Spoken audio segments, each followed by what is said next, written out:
What you are seeing now is the alcove area in the living room of the simulation home.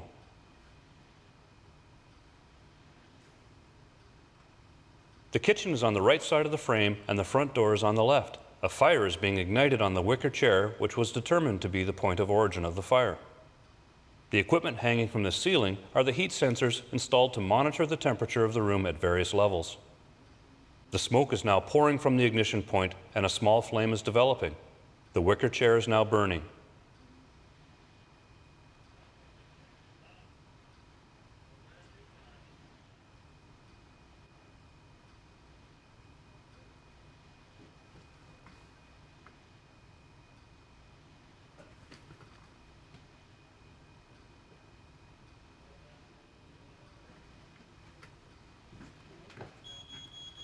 The ground floor smoke alarm activates.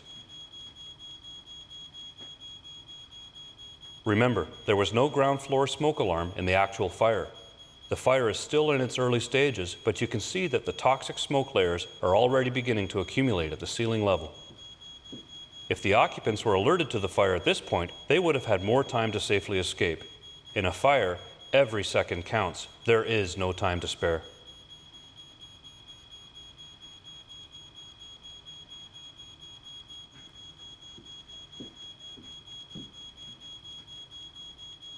The smoke alarm on the second floor now activates.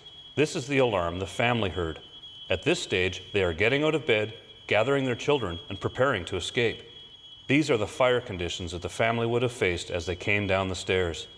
At this point, the temperature in the room at the shoulder level is approximately 40 degrees Celsius.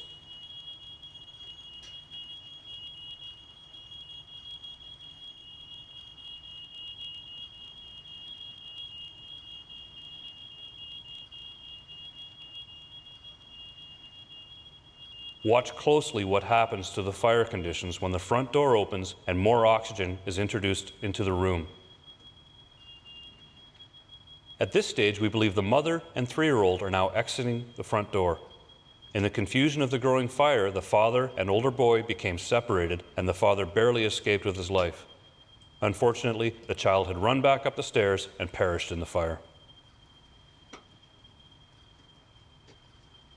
Within 30 seconds of the door opening, the temperature on the first and second floors soared to over 700 degrees Celsius. The fire is spreading rapidly throughout the room as flaming paint is dropping onto the furnishings. The room is rapidly approaching its peak temperature of 900 degrees Celsius. All of the materials in the room are now burning, and in less than 3 minutes, we have reached flashover conditions. No one can possibly survive these conditions. You can hear the front window shattering. These are the conditions that the firefighters faced as they entered the burning building in attempts to rescue the young victim.